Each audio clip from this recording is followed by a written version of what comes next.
Yo, what's going on, everybody? It is Tuesday, July 25th. I just got back from the pool. I feel like I'm living in a resort. Man, it's freaking nice. Beautiful California weather. I was at the gym earlier. I want to thank everybody who sent well wishes in their comments to my gout episode. It's almost gone.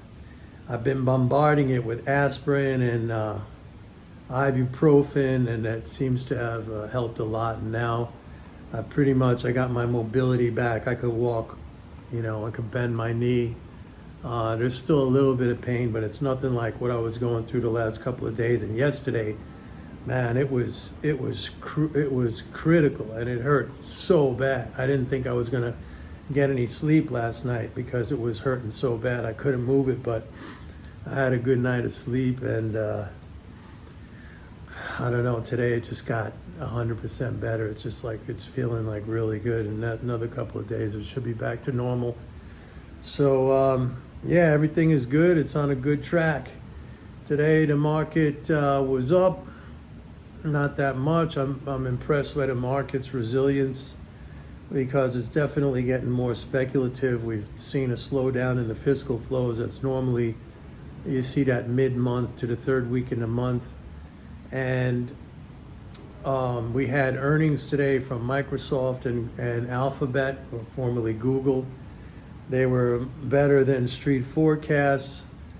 Google was up after the market, and Microsoft was up briefly, and then they hit it down, even though it beat on profits, it beat on revenues. But I don't know, that's a classic. There's no real story behind that trading activity. It was after the close. It's just your classic, buy the rumor, sell the fact. Microsoft is still a buy on a dip, as are all these big tech names. And I've been saying this, when they go down, you should be accumulating these stocks. They are dominant in their industries. They're massive, and they're not going to be going away anytime soon. And Google is a powerhouse with what it's doing with artificial intelligence right now and quantum computing and stuff like that. It's really, really the future. Not to mention YouTube. YouTube is a major, major platform, and it just continues to grow, and people are using that, for business, for monetizing their business. It's very, very powerful. Like I use it right here, right? So I still say that we're coming into the period where we're going to see a peak in the fiscal flows. That'll be in from the 1st of August through the 15th. We usually see a peak around the first week in the month when there's a quarterly interest payment. So that's coming up on August 15th. So figure like August 7th, up until August 7th, we get a peaking out in the market. And then I think it's ripe for a correction. I'm pretty sure this week, when we get to see the AAII weekly sentiment survey, it's going to show a high level of bullish sentiment, a low level of bearish sentiment. So we've definitely seen a big swing in sentiment indicators, like I've been talking about. Investors had weeks and weeks, and actually months and months and months to buy low, and they stayed negative. And I've been on here the whole time saying, you got to buy that, you got to buy it, you got to buy it. I mean, if you were accumulating stocks at the time when I kept saying that, you're doing really, really well right now.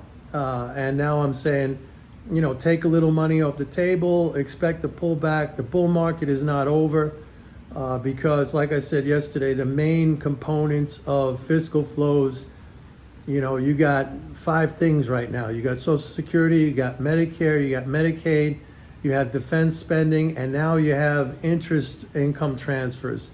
And that none of those 5 things are going to go down. And, that's just going to remain a fundamental factor for a long time. And these flows are going to stay elevated. So you have to use these dips. And, you shouldn't be afraid of them. You should be hoping for them, because it gives you an opportunity to get in on the cheap. Otherwise, you're going to be like all these other players who wait and wait and wait, or even worse, they get short at the bottom, they panic, they sell, or they sell out completely, and then they wait and wait and wait, and then it's a FOMO thing, a fear of missing out, and they just throw in the towel and they chase after higher prices, and then the market corrects, and then they dump it out again. It's over and over, they repeat the same behavior, and it's a self-sabotaging behavior. It's not a behavior that translates into making money. What I'm telling you is that, look, we're in the macro picture, we're in a bullish environment with these fiscal flows, and whenever a correction comes, and you should be hoping for these corrections, you should be wishing for these corrections.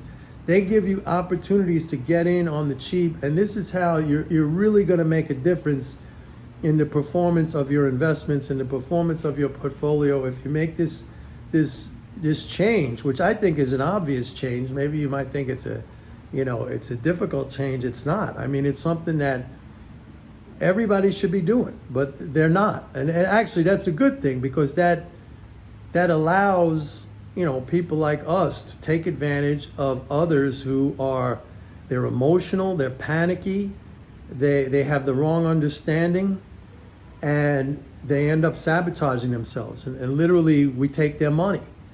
I mean, that's basically, it's math, So anticipate a correction coming up. It's going to be a good opportunity. I said I think it'll last into like November. Usually, September, October are cyclically weak in the market, and the reason is, again, from these tax drains. And then we start to get a resumption of the rally in November and December. And but December, again, you get another quarterly corporate tax payment. But I'm on top of this, and I let you guys know about it all the time, and I continue to let you know about it. All right, that's it for today. Don't forget, look at the California sky. It's like, if I can get it, it's like, not a cloud in the sky, clear blue. Go to my website, pitbulleconomics.com. Sign up for a 30-day free trial of MMT Trader. You need this stuff. You need to know the fiscal flows. This is like, I've said it so many times, it's like being a mariner on the open seas. If you don't have the compass, if you don't have the maps, you don't know where you're going, you're going to get lost. This is your compass. These are your maps. Every single day, I send this information out to you people. And, you know where you're going at all times. All right. See you tomorrow. Bye.